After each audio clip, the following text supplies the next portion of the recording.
Hi guys, welcome in this channel. This reading is for collective.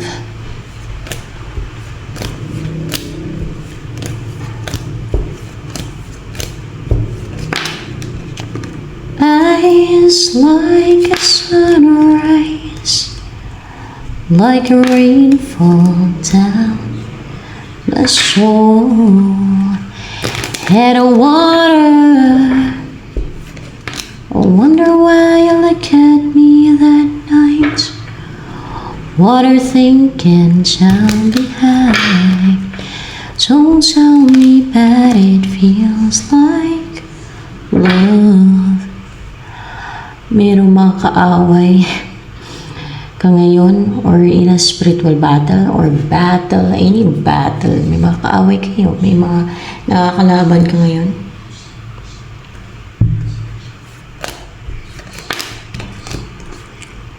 Queen of Wands sa energy ng nakakalaban mo ngayon, no?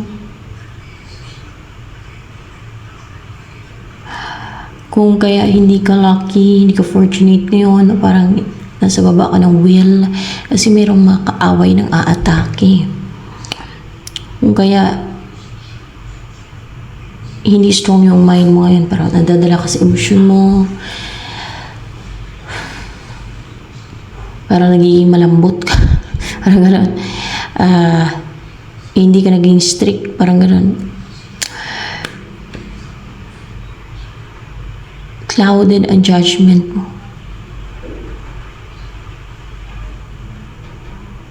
Nahirapan kang madesisyon kasi may nagka-cloud sa judgment mo.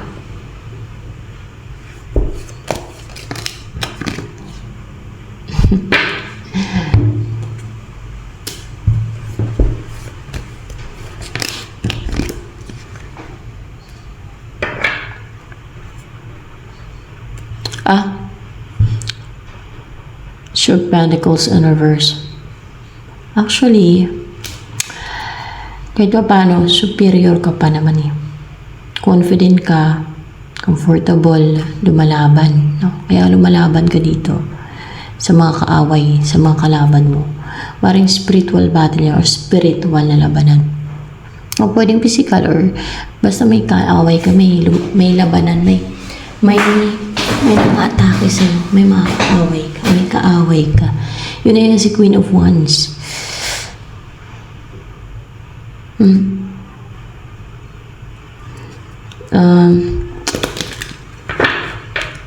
Kung kaya, hindi ka niya mapa-juggling. Hindi ka niya mapa-juggling kasi lumalaban ka. Matapang kang lumaban sa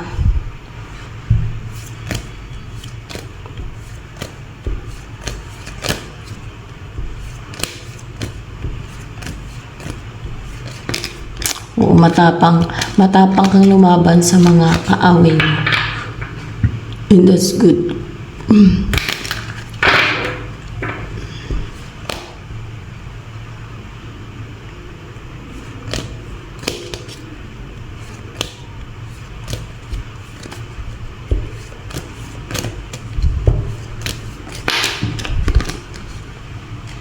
And this is your person. Your kung meron nakadistin sa'yo, King of Pentacles ang kanyang energy. Stable, grounded, rooted, secured. And hardworking, reliable, a good provider. Hindi po lahat ay makaresonate guys ha. Hindi po lahat ay makarelate.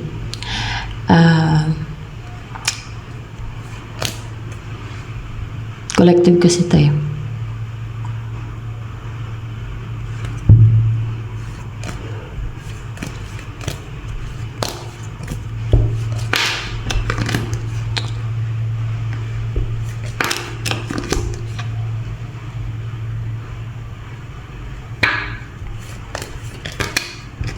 Knight of Cups in reverse. Ito na sabihin sa'yo ng person mo. I-reject mo daw yung mga dark spells, yung mga sinesent na mga kaaway mo sa'yo. O ng mga enemies, no? Hidden enemies or enemies para hindi mabuo sa'yo, hindi mo matanggap, hindi ma-unite sa'yo. para hindi ka makaramdam ng takot, hindi ka maging defensive, hindi ka makaramdam ng fear. Kaya sinisintat ka niyan ng mga dark spells or negativity para makaramdam ka ng fear, para ma-influensyahan ka, or even influences yung mga sinesend sa'yo, or itim na kapangyarihan, para hindi mo ma-unite sa'yo. So, reject mo daw. Kasi, manghihina ka, maging emotional ka, para maging ano kayo, magiging malambot, no? Yung puso mo, at abusado, kahit na, alam mo yung ginagawa ka lang ng witchcraft, black magic, mga sinisinad ka ng spell para umamo ka, maging magana ang loob mo sa kanya. Pero yung tao na hindi yun mapagkatiwalaan. Yung mga ganun kasi, inagamitan nilang witchcraft. Walang gumagawa ng witchcraft o black magic. Walang mangkukulam o mambabarang o manggagaway o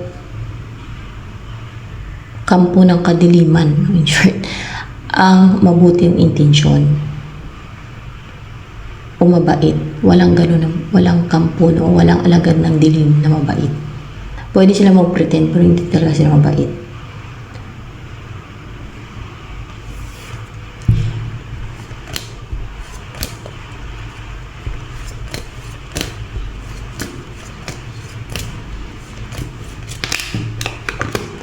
Ito ang next na mangyari sa makarecover ka din sa sa sadness or yung uncontented ka situation mo yun.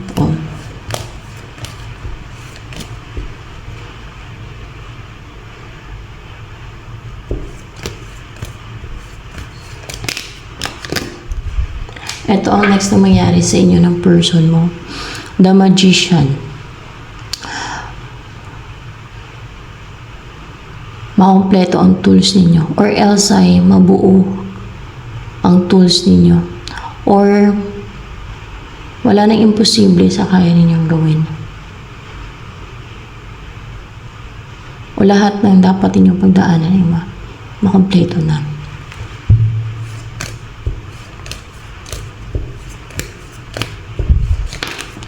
Eyes like a sunrise, like a rainfall that must. So, makompleto na to. Makompleto na yan. Walang kulang. Walang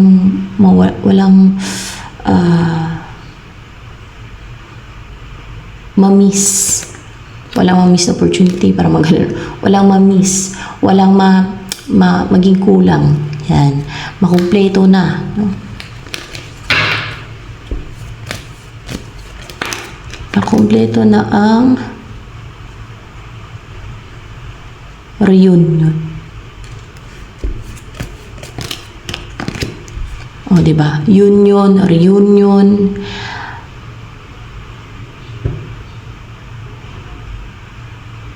Ang celebration, yung mga kailangan yung pagdaanan, o mga gawin para ma-reunite kayo, ma-unite kayo, magkaroon ng divine union sa inyo. Diba? Divinely guided kayo to be together. You are divinely guided to be together. At pag mga ganyan, na kunwari, divinely guided kayo to be together,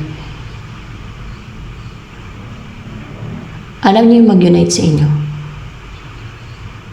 Celestial beings.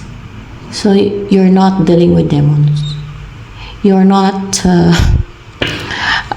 using like gayuma, witchcraft, black magic, deceit para lang ma-unite kayo.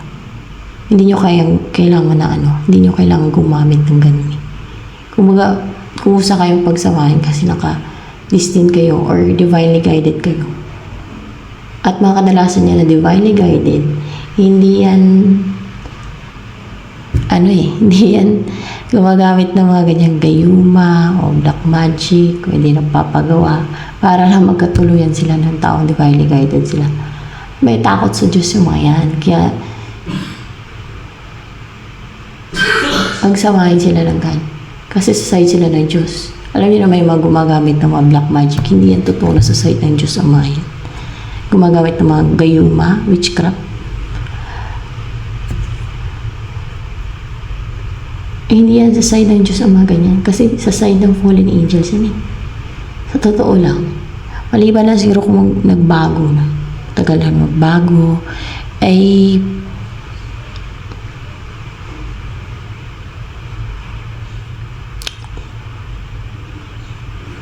parang nga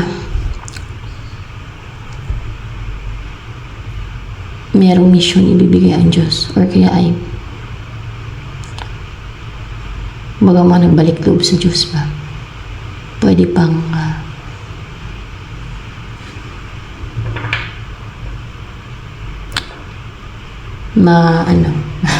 tayo dito, makasama sa sa mga ganyan na may mga mission from God, or kaya ay kadalasan kasi pinipili ng God talaga na may bibigyan siyang mission, yung mga sumusunod sa kanyang kalooban, yung mga sumusunod sa kanyang utos. Yan, hindi yung mga sumusunod kay Satanas, hindi yung mga followers ni Satanas. Syempre kay Satanas kang followers, paano niya bigyan ng mission yung followers ni Satanas? Kagaya ng magkukulang, mambabarang, magagaway. Diba? Ang nabibigay ng mission sa mga mangkukulang, mambabarang, magagaway sa mga followers ni Satanas, of course, si Satanas. Hindi yung God.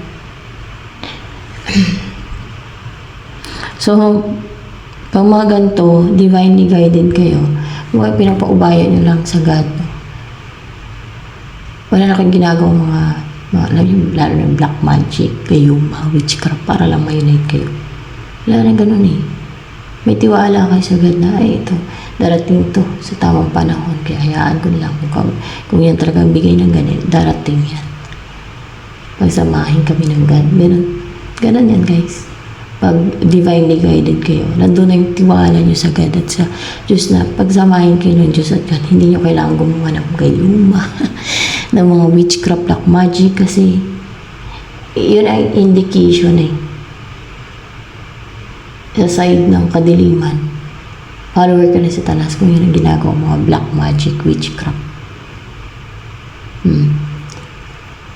Pagsunod kay Satanas yun, pag-serve kay Satanas yun, gumagawa ka o pinapagawa man sa mga witches, yung witchcraft, black magic, sorcery. Ang sa side ng Diyos, hindi yan gagamit ng mga ganyan o gagawa ng mga ganyan. O kung gumawa man siya dati, nagbago na siya. Ganun. Kasi binago na siya ng Diyos. Once na binago ng Diyos, hindi niya pabalik-balik sa paggawa ng kasalanan na yan. Yung pabalik-balik pa hawak pa sa Satanas yun. Satanas yun. Follower ni Satanas yun. Kung yan ang gawain niya talaga. Witchcraft, black magic, sorcery, di ba?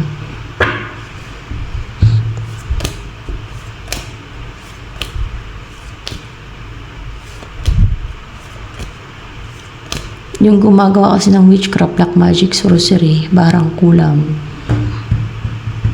tigal po, palipad hangin, mga love spells, it's a huge indication na follower ka ni Satanas.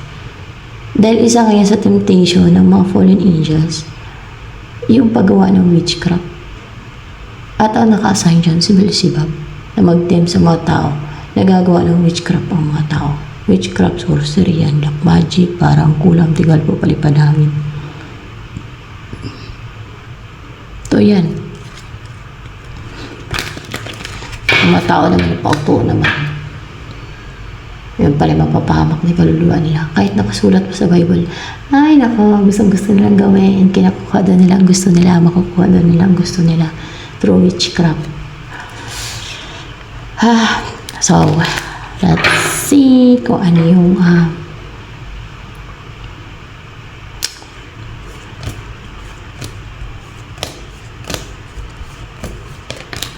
next chapter ng buhay mo. Ano kaya to?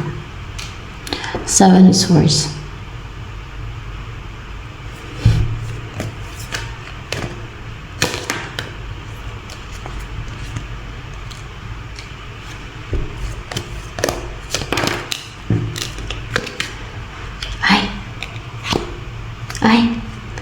clarification of Seven of Swords is Ace of Pentacles, no? And clarification of Ace of Pentacles is this. The shadow side, parang the Devil's card din to eh.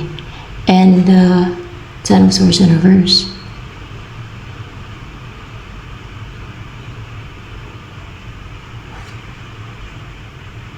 So, ibig sabihin, makagawa ka ng tricks. This is tricks. Yung Seven of Swords dito ngayon. Tricks daw yan. Makapag-umpisa ka makagawa ng tricks. Para ma-attract mo na yung opportunity, money, or para makapag-umpisa ka na makapag-settle down. Makapag-commit o to be in a committed relationship na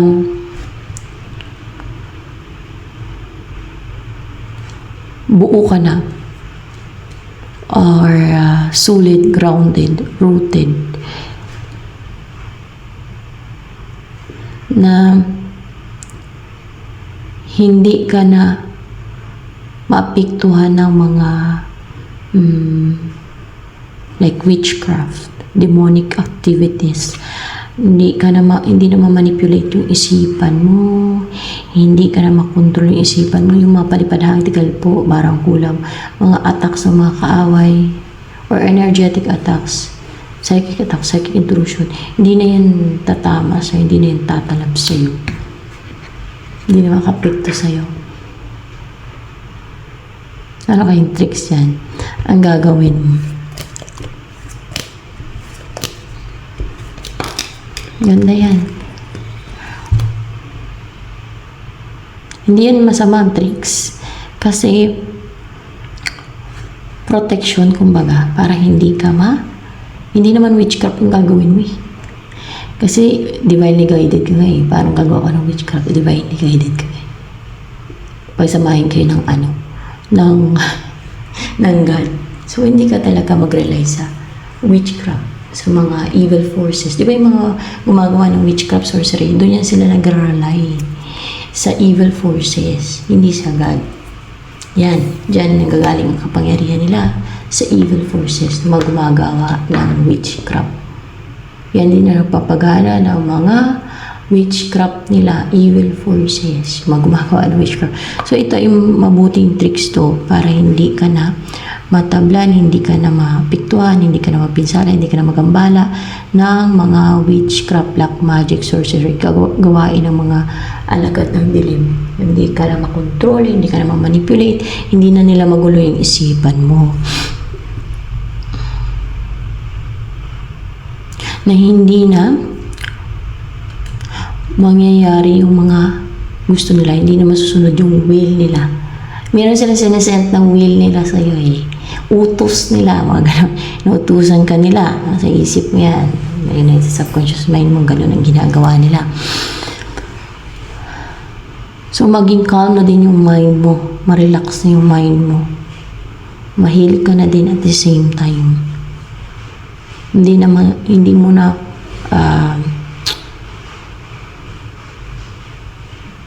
ma-receive yung kanilang mga attacks sa mind mo, yung kanilang mga manipulation, yung pasunurin kanila sa utos nila, sa will nila. May mga ganong orasyon na Latin na pasunurin nila yung sinisendan nila ng Latin orasyon na yan sa will nila. So, ano yan, mga tigal po or palipad hangin, mga ganon.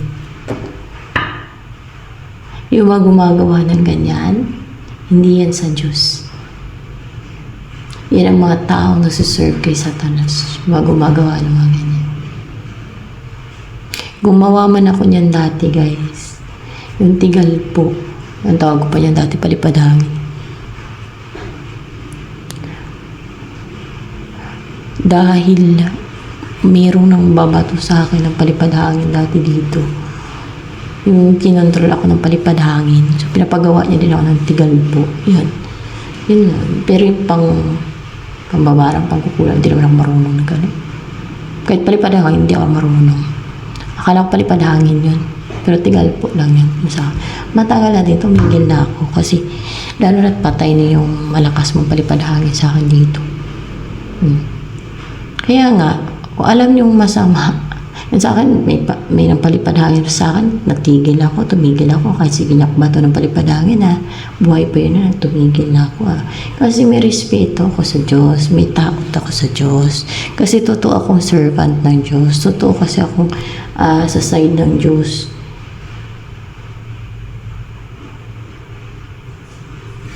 Kaya ganun. Kaya nga binautismuhan ako ni Jesus Christ Sa panaginip ko yun sa vision. Vision ang tawag doon kasi nandun Jesus Christ siya nagbautismo sa akin Di ba nakwento ko na yun sa ibang vlog ko, video. At hindi ko na kailangan explain pa. Madami. Hindi lang naman yun. Yan. Kaya talagang nasunurin ako sa Diyos. Kasi sa side ako ng Diyos So,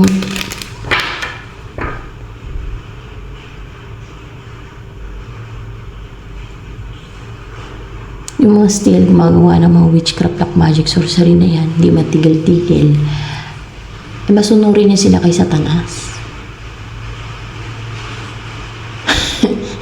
Yan ang mga followers ni Satanas talaga. Ay, nako guys.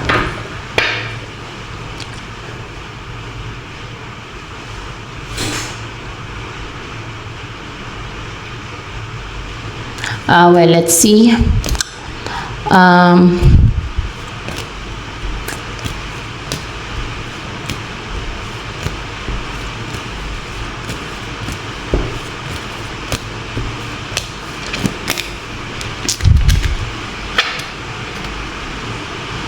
Upright kaya to. Palang pa.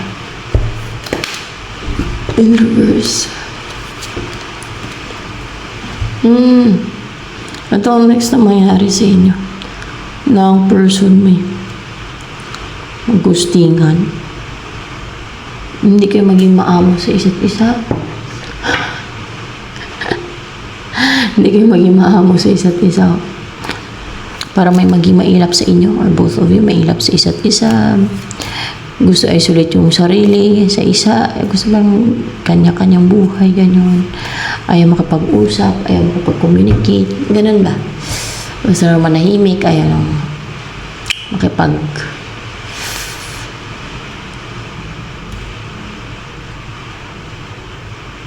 communicate, ayaw mag-reach out, ganun.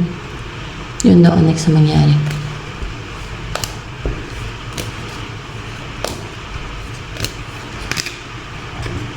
Hallelujah.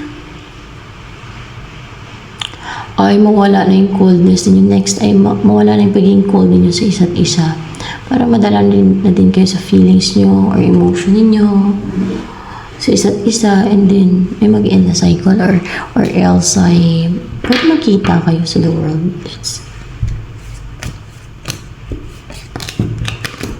So magkita kayo dalawa. Merong sa malayo na pupuntahan yung isa. Yan, magkita kayong dalawa. Kasi hindi mapigilan. Ang damdami.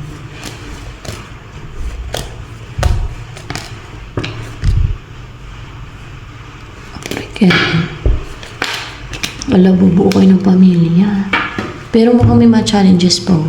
Di ba may gustingan pang mangyayari, gano'n. O yung mailap kayo sa isa't isa, pero ang ending ay bubuo din kayo ng masayang pamilya. Contented kayo, peaceful ang buhay ninyo, gano'n. So, ito na lamang for collective.